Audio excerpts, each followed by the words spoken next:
Safe এক্সিটের প্রয়োজনটা কেন হবে আমি জানি না, আই ডোন্ট নো। এটা যারা বলছেন তাদেরকে জিজ্ঞেস করলে ভালো হবে। প্রশাসনকে একদম নিরপেক্ষ রাখতে হবে। সেফ এক্সিট একটি শব্দ খুব আমরা দেখলাম যে কয়েকদিন খুবই আলোচনায় ছিল। বিশেষ করে আমরা দেখেছি এনসিপির যে প্রধান নাহিদ ইসলাম তিনি বলছিলেন বা তারা নেতারা বলছিলেন যে কিছু কিছু উপদেষ্টা তারা সেফ এক্সিট খুঁজছেন। বিষয়টি কোনো কোনো আমি রাজনৈতিক শব্দটা বুঝি না, নট দ্যাট যে অর্থটা আমি জানি না, কিন্তু এই ব্যাপারে সেফ এক্সিটের প্রসঙ্গটা কিভাবে আসলো সেটা আমি বুঝিনি। মেবি দ্যাটস মাই ফেলিয়ার, বা আপনি বলতে পারেন এটা আমার অজানা ব্যাপার, এটা আমি বুঝি না। কারণ কোনো প্রয়োজন নেই তো সেফ এক্সিটের। দে হ্যাভ টেকেন দায়িত্ব তারা নিয়েছেন এমন একটি সময় যখন জাতিকে তাদের প্রয়োজন ছিল। প্রফেসর ইউনূস এখানে এসছেন তো নিজে আসেননি, তাকে তো ছাত্ররা নিয়ে এসছে, আমরাও সাথে সাথে সমর্থন করেছি, জাতি তাকে গ্রহণ করেছে।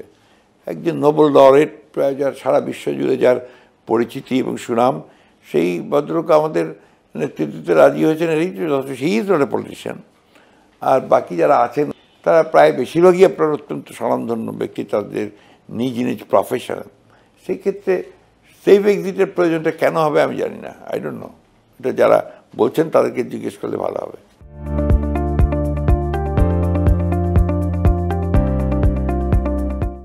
সামনের নির্বাচনকে কেন্দ্র করে আমরা দেখেছি যে বিভিন্ন সময়ে আপনি কোনো কোনো অনুষ্ঠানে একটু বলেছেন যে একটি যাতে স্বচ্ছতা থাকে, একটু নিরপেক্ষতা থাকে, প্রশাসনকে কোনো কোনো বিশেষ দলের এটাতে আমরা খুব সিরিয়াস আর কি এই বিষয়টাতে। কারণ আপনার নির্বাচনকে গ্রহণযোগ্য হতে হলে সবচেয়ে আগে যেতে হতে হবে প্রশাসনকে একদম নিরপেক্ষ হতে হবে।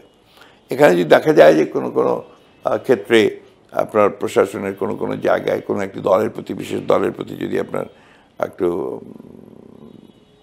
আকর্ষণ বা প্রাধান্য দেওয়ার চেষ্টা থাকে, সে ধরনের ব্যাপারগুলো তো আমরা অ্যাকসেপ্ট করবো না। এবং সেই জন্য আমরা আগেই বলে নিয়েছি যে প্রশাসনকে একদম নিরপেক্ষ রাখতে হবে এবং কোনো প্রশ্ন যেন না ওঠে। আমরা দেখছি এখনও কিছু আন্দোলনের যে কিছু বিষয় আমরা দেখতে পাচ্ছি, জামায়াত ইসলামী সহ কিছু দল তারা এখনও একটু রাজপথে থাকার প্রবণতা, নিশ্চয়ই আপনি দেখেছেন কর্মসূচিগুলো। সামনে নির্বাচনকে কেন্দ্র করে এই ধরনের আন্দোলন, জুলাই সনদ বা বাস্তবায়ন প্রক্রিয়া নিয়ে কোনো বাধার?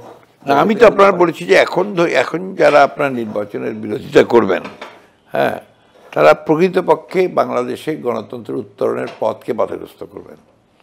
এখন জাতির সবচেয়ে বড় প্রয়োজন হচ্ছে একটা নির্বাচন। সেই নির্বাচনটি যত দ্রুত হয় সেটাই জাতির জন্য মঙ্গলজনক। কারণ দিস গভর্নমেন্ট ইজ আপনার, তারা হচ্ছে অন্তর্বর্তীকালীন সরকার, এদের দায়িত্ব হচ্ছে নির্বাচনটা করে দেওয়া। এই নির্বাচনটা যেন সুষ্ঠুভাবে হয় সেটা দেখা, আমরা সেটাই চাই তাদের কাছ থেকে। এখন রাস্তায় তো আমরাও নামতে পারতাম বিভিন্ন, কিন্তু আমরা রাস্তায় কিন্তু নামিনি, আমার প্রয়োজন মনে করি না। এখন আমরা মনে করি যে কিছু কথা থেকে সরাসরি বলা, আমরা বলেছি যেগুলো আমাদের মাঝে মাঝে সমস্যা ছিল, আমরা আলোচনা করেছি। কিন্তু তা নিয়ে আন্দোলন করতে হবে, নাহলে দেবো না, এটা তো অনেকটা আপনার ওই মব ভায়োলেন্সের দিকে চলে যাবে।